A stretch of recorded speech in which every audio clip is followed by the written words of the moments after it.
Praise God. Praise God. God is good all the time. And all the time. God is good. Praise God. Praise God. Isang mapagpalang araw po sa bawat isa. Sa pagkakataong ito, tayo po ay dudulog, lalapit sa ating Diyos na buhay ng may pananampalataya na kung saan may dalawa o tatlo na nagkatipon sa kanyang ngalan. Naroon siya sa kanilang kalagitnaan. Sa araw na ito, tayo po ay dudulog sa Panginoon sa ngalan ng bayan ng Monte Vista sa probinsya ng Davao de Oro. Ating hihilingin na maitatag ang altar ng ating manunubos sa bayan ng Monte Vista. May budag sa atong mga kaigsuunan diha sa Visayas ug sa Mindanao. Bisan pa katong atong mga kaigsuunan nga anaa sa Luzon ug sa laing nasod. Dalaygon ang Ginoo sa walay katapusan.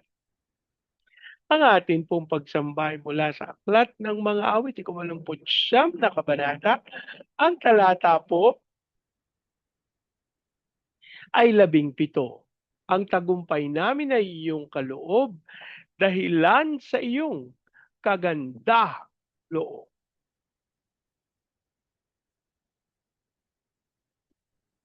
Ang tagumpay namin ay iyong kaloob, dahilan sa iyong kagandahang loob. Ang tagumpay namin ay iyong kaloob, dahilan sa iyong kagandahang loob. Ama naming Diyos na makapangyarihan sa lahat, kami po'y nagpapasalamat sa pagkakataon na minsan pang makadulog at makalapit sa iyong banal na harapan. Ama, kami po'y nagpapakumbaba, humihingi ng tawad sa lahat naming pagkakasala.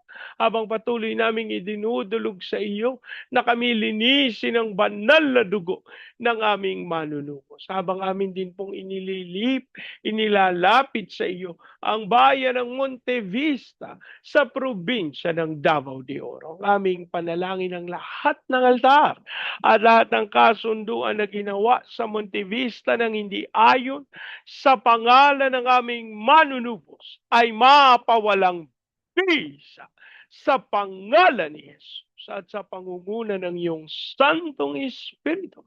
Ang aming hiling ay maitatag ang altar ng aming manunubos sa bayan ng Monte Vista.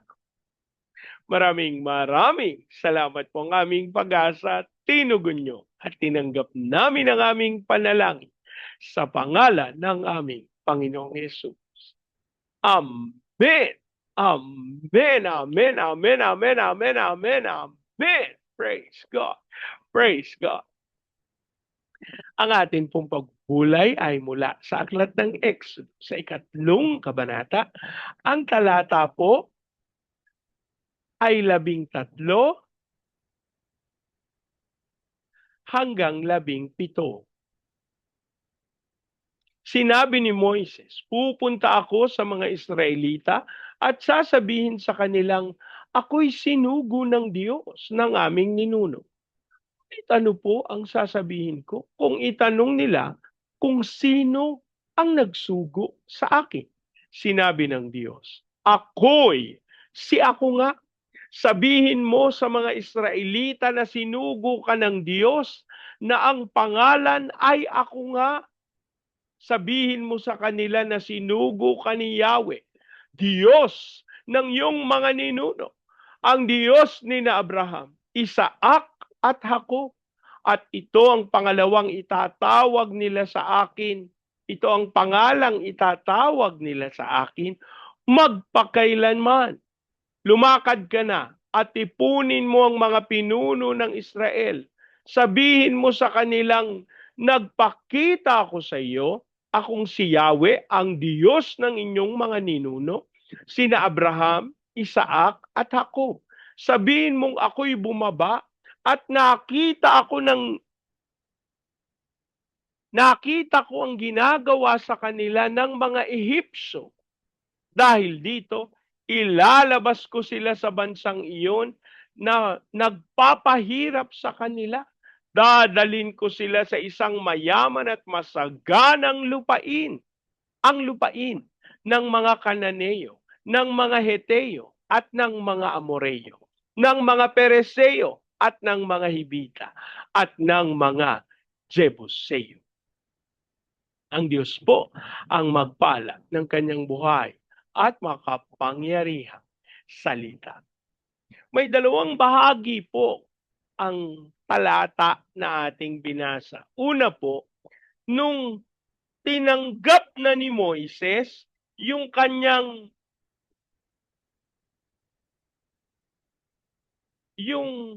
ipinaggagawa sa kanya, yung responsibilidad, ano po, na itinalaga ng Panginoon, tinanggap niya na. At alam niyo po, nakakatuwa sapagkat sa tanggap na ito, inangkin niya yung kapangyarihan ng Diyos higit sa Kanya. Alam niyo po, napakahalaga na ating maunawa bilang mga lingkod ng Diyos na ang kapangyarihan na ating tinataglay ay hindi atin. Hindi nanggaling sa ating kakayahan. Hindi nanggaling sa ating kaunawaan. Ang lahat ng tinataglay natin ay dahil sa habag at biyaya ng ating Panginoon. At nung natanggap na ito ni Moises, kinilala niya ang Diyos na makapangyarihan sa lahat. Sabi niya, pupunta ako sa mga Israelita, sasabihin ko sa kanilang ako'y sinugo ng Diyos ng aming mga ninuno. Ngunit ano po ang sasabihin ko kung itanong nila kung sino ang nagsugo sa akin? Sandali, Bernie. Sinabi niya na nga na sinugo siya ng Panginoon. Bakit ngayon itatanong niya pa? Alam niyo po, isa yang katotohanan na para maging maliwanag para sa atin, meron kasing kaisipan ang mga Hudyo, ang mga Hebreo, na kailangan nila ng proof. Ano po? Hindi ka pwedeng basta-basta magsasabi sa kanila na ikaw ay ipinadala ni Poncio Pilato. Kailangan may pruweba ka. Nasaan yung patunay mo? Nasaan yung katotohanan na ikaw nga ay isinugo? At ito po, yung hiningi ni Moises. Anong patunay? Ano ang sasabihin ko sa kanila kung sino ang nagsugo sa akin? At ito po yung unang pagkakataon na ang Panginoon ay tunay na nagpakilala sa mga Israelita. Alam niyo po, napakabuti ng Panginoon sapagkat ito po ay nagsasabi sa atin ng katotohanan na o nauunawa ng Diyos na hindi lahat ng bagay kaya natin. Nauunawa ng Diyos na hindi lahat ng bagay matatanggap natin ng basta-basta. Kaya, nagpakilala siya. Sinabi niya ang kanyang pangalan, ang sabi niya, ako'y si ako nga. Alam niyo po, ito yung unang pagkakataon that God made Himself known with a name. Ano po? Hindi gawa-gawa ng kung sinong Poncio Pilato na, Ang Diyos kasi ganito, no? Hindi base doon sa description. Rather, ang Diyos mismo ang nangusap. Sabi niya, ako'y si ako nga. Sa English po, I am that I am. Ano po? Kaya, when Jesus Christ used this term, sabi niya, I am the way, I am the truth, I am the life. Ako, nagalit yung mga Israelita, nagalit yung mga teachers of the law, sapagkat ang pag-angkin ng I am ay pangalan ng Diyos.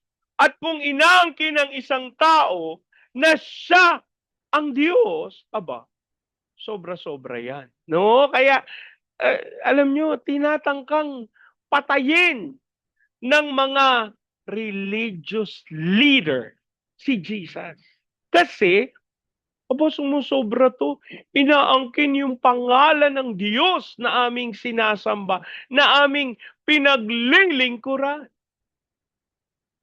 Kaya alam niyo po mga kapatid, hindi natin pwedeng basta-basta binabasta-basta ang ating Panginoong Hesukristo.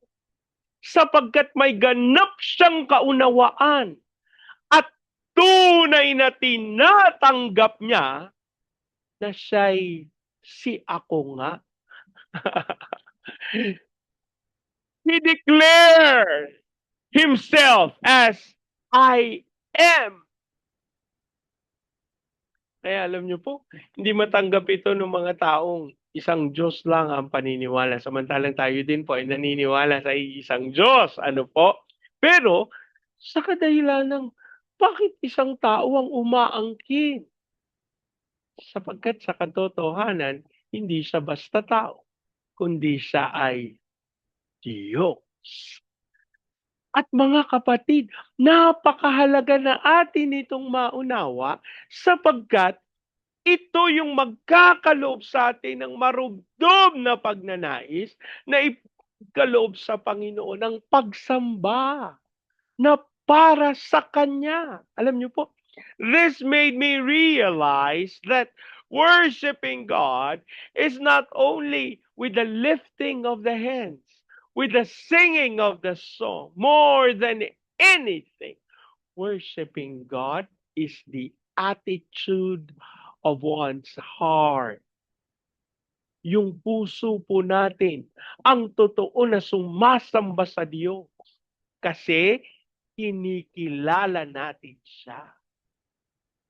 Mga kapatid, kilala ba natin ang ating Diyos na sinasamba? Ano po? Kaya sabi niya, sabihin mo sa kanila na sinugo ka ni Yahweh, ang Diyos ng iyong mga ninuno, ang Diyos ni Abraham, Isaac at Jacob. Ano yung pangangailangan? Nabanggitin ang pangalan ni Abraham, ni Isaac, at ni Jacob. Sapagkat sa katotohanan, mga kapatid, dapat nating maunawa na ito yung mga ninuno. Ito yung mga kinikilalang mga ama. Ano po? Tagapanguna ng mga Hebreo. Siyempre, ito yung sinasabi nila na dropping names. Ano po? Yung mga taong, naku, yung mga kilala tayong ganyan. Maraming kakilala. Lahat kakilala, no? Yung mga magagaling, yung mga matatalino, yung mga mayayaman, yung mga sikat. Kilala lahat. Hindi mo naman mapagkakamalian kasi totoo naman na kapag kaharap nila, kausap nila, kilala talaga nila. Pero, ang gusto po nating ipaunawa dito, siyempre, pagka sinabi mo na kakilala mo si Abraham, si Isaac, si Jacob, no? At yung Diyos na kanilang sinasamba, yun yung Diyos na nagsugo sa iyo. Aba, ibang klase yan. No? At ang nakakatuwa dito, sapagkat ang sabi niya, Ang sabi ng Panginoong Yahweh, lumakad ka, tipunin mong yung mga pinuno ng Israel. Sabihin mo sa kanilang, nagpakita ako sa iyo, si Yahweh ang Diyos ng iyong mga ninuno. Sabihin mong ako'y bumaba. Nakita ko ang ginagawa sa kanila ng mga Ehipsyo. Alam niyo po itong katangian na ito ng Panginoon. Napakadakila. Yung pagkamahabagin. Ano po? Yung nahahabag siya. Meron siyang puso ng pagkahabag para sa mga Israelita. Hindi niya lang basta pinakinggan, tinignan, no? Kung hindi, ang sabi niya, naku, bumaba ako, nakita ko ang ginagawa ng mga iyon. Dahil dito, ilalabas ko sila sa bansang iyon na nagpapahirap sa kanila. Dadalhin ko sila sa isang mayaman at masaganang lupain. Ako, ito na po. Ito na po yung pangako ng promised land.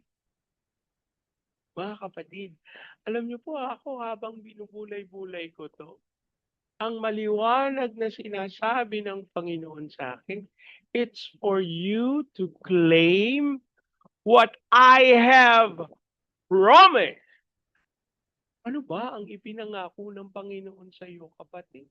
Aba, kailangan mong angkinin. Kailangan mong tanggapin. Kasi without you accepting, without you taking hold of what God has given you, aba, hindi yan mapapasa iyo. Alam niyo po, may kapangyarihan yung ating declaration.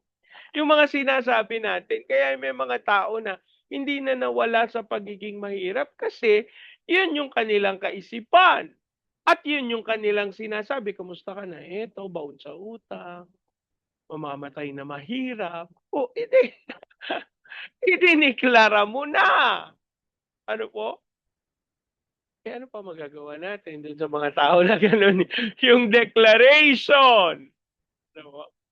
Mga kapatid, may lupang ipinangako ang Panginoon sa iyo. Literal man ito o hindi, angkinin mo. Napakahalaga. Una, may pagkakilala ka sa Panginoon. Because with the understanding and the reasoning of who God is, diyan manggagaling yung pananampalataya na ipagkakaloob ito ng Panginoon. Hindi ka pwedeng manampalataya sa hindi mo kakilala. Sasama ka ba? Basta-basta, ano? Pagka sinabi sa iyo na ako tatay mo, Diyos ko, kahit sabihin natin na 10 taon na bata, may biglang lalapit sa kanya, ako tatay mo. Pero kilala niya yung tatay niya, ha? Ikaw tatay ko? Yung itsura mong yan? O kaya naman, kung magandang lalaki, ano? Uy, nagsisinungaling ka, hindi pogi tatay ko. Patawarin niyo ako. Parang anak ko lang yung sinasabi ko. Ano po? Kaya kailangan may pagkakilala tayo sa Panginoon. Sa ganitong paraan, matatanggap at maaangkin natin ang kanyang mga pangako. Manalangin tayo. Ama naming Diyos na makapangyarihan sa lahat, kami po'y nagpapasalamat sa patuloy na pagkakaloob sa amin ng pagkakataon na maunawa, matanggap, at mapanampalatayanan ng iyong mga pangako.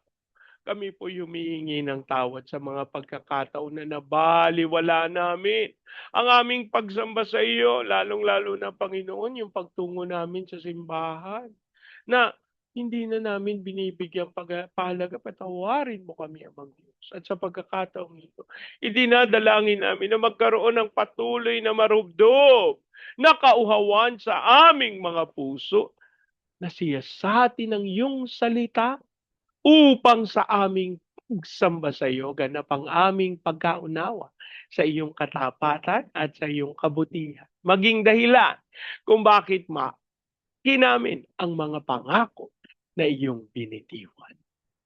ang amin din pong idinudulog sa iyo. Ang bayan ng Monte Vista sa probinsya ng Davao de Oro. Ang aming panalangin, ang katawan ng aming Panginoong Hesukristo sa bayan ng Monte Vista ay kalooban mo ng pagpapakumbaba, kalooban mo ng unawaan, kalooban mo ng pagkakaisa, kalooban mo sila ng pag-iibigan sa isa't isa, maging dahilan na makikita ito ng Santong Espiritu upang itatag ang altar ng aming Panginoong Heso Kristo sa bayan ng Monte Vista. And let that altar, from that altar flow the fire of revival.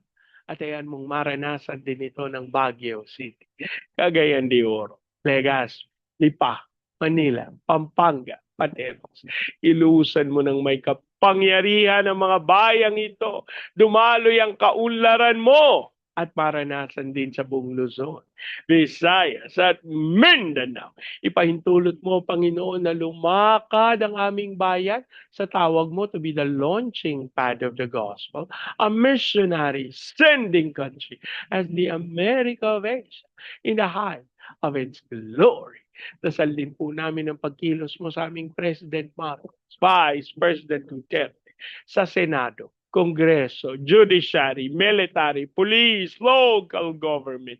Ipinagkakatiwala namin sa iyo ang kasalukuyang political tremor na nangyayari sa aming bansa. Mahigit sa lahat, nais namin na malantad ang lahat ng kasinungalingan ng kaaway at ikaw po ang na humusga upang ang katotohanan ng siyang tunay na mapangyari sa aming pinakamamahal na bayan. As we also pray sa aming mga misyonero sa iba't ibang panig ng daigdig kasama ng aming mga OFWs na tinawag mo bilang overseas Filipino witnesses.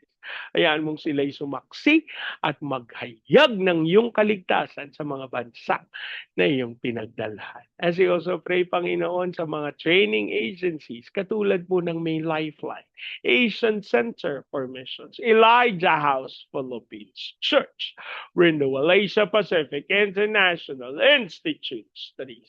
Gayun din po, Panginoon, pagpalain mo sila para matupad nila ang dakilang kalooban. As you also declare your blessings sa mga bansa ng Cambodia, Myanmar, Vietnam, Laos, Thailand, Malaysia, Singapore, Indonesia, Brunei. Kilusan mo mga bayang ito, maipahayag ang salita mo ng malaya at ang apoy ng pagbabago ay tunay nilang tanggapin. Gayun din sa Hong Kong, sa Macau, sa Taiwan. Kumilos ka mang Diyos sa mga iglesia sa mga bayang ito at magtagumpay para sa kapangyarihan. Gayun din po, Panginoon, sa Japan, China, South Korea, North Korea, Brazil, Russia, America. We declare the of revival. And as we declare peace over Israel. Maraming salamat po. Inaangkin namin, tinugon nyo, tinanggap namin ang aming panalangin sa pangalan ng aming Panginoong Jesus. Amen. Amen. Amen. Amen. Amen. Amen. Amen. Amen. Praise God. Praise God. Sa pagkakataong ito, yan yung pong salitain ko ang basbas ng Panginoon sa inyo at sa inyong sambayan. I declare the everlasting love of the Father. I declare the unending blessing of the Son. I declare the sweet, sweet, sweet fellowship of the Holy Spirit now and forever. I declare this new house and lot with parking, with a new vehicle, and with a flourishing business. In Jesus. Amen, amen, amen, amen, amen, amen, amen. Praise God, praise God. Hanggang sa susunod po, sama-sama natin ideklara. Pilipinas, go! Bless you, big time. And so we declare to God be all the glory in Jesus' name. Amen, amen, amen, amen, amen, amen, amen. Praise God.